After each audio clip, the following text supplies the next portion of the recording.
Fendocks are manufactured in Ottawa, Ontario. We manufacture 3 different styles of docks: truss docks, floating docks, and frame docks. Today we will be assembling a 16-foot long by 8-foot wide floating dock. Your dock will arrive in 4 bundles. Part number 97316 is the outer stringer pair, 97336 is the inner stringer pair, 97368 are the end rail pair, and 97388 is the 8-foot spreader kit.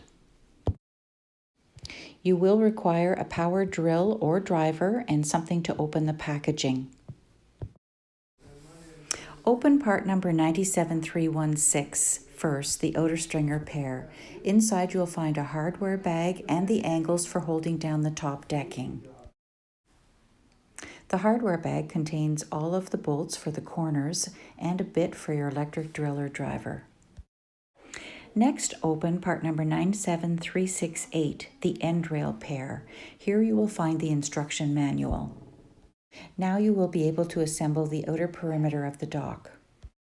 Looking at the corner, the holes in the end rails should be situated towards the top of the extrusion, and the holes in the outer stringer should be situated closer to the bottom. You do have the option of attaching the inner stringers before putting the corners together. Make sure the mitered corner is tight before starting to insert any of the bolts. Get all 4 bolts lined up before you start to insert them. Then get each bolt started into its screw port before tightening any of them. Once all 4 bolts are started, then you can tighten them. All 4 corners are done in the same manner. You may need to loosen the corner bolts in order to insert the inner stringers. When you open the inner stringers, you will find the hardware for attaching the inner stringers to the frame. Some people actually prefer attaching the inner stringers before the outer stringers. Once the outer perimeter has been assembled, you may have to loosen the corner bolts in order to fit the inner stringers in.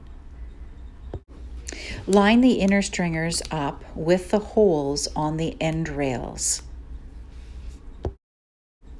Make sure that the holes in the end rails line up with the screw ports in the inner stringers. If they do not line up, you may have the inner stringer in upside down or backwards. When attaching the inner stringer, make sure to get the bolts started at both ends before tightening any of them up.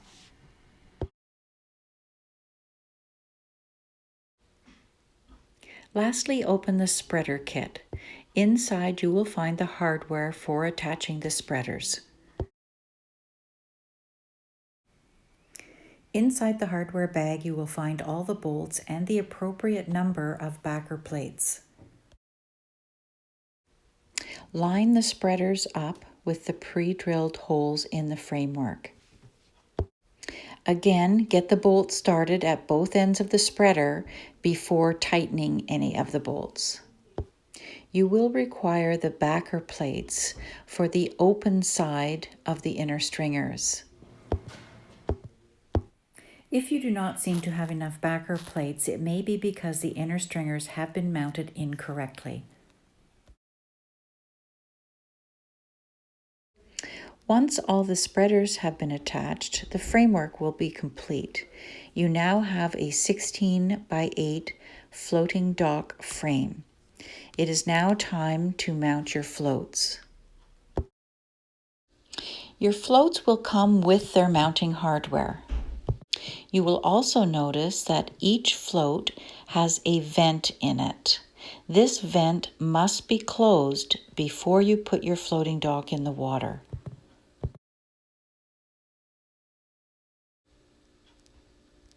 We put a float at each end of the frame to stabilize it while we inserted all of the other floats into position. The hardware bags include 4 bolts and 4 washers for each float. Even though the floats have 6 holes for mounting, we only use 4 of them. Insert the bolt through the flange in the float and line it up with the screw port in the bottom of the frame. Once you have bolted on all of the floats, you are then ready to proceed with the top decking. The angles that hold the decking on, which we took out of the outer stringer package, come with their own hardware. The hardware bag includes all the bolts for attaching the hold down angle. The bolts will be situated between the planks of wood in your decking. Once all the decking has been secured to the dock, your dock is ready for the water and ready to be enjoyed.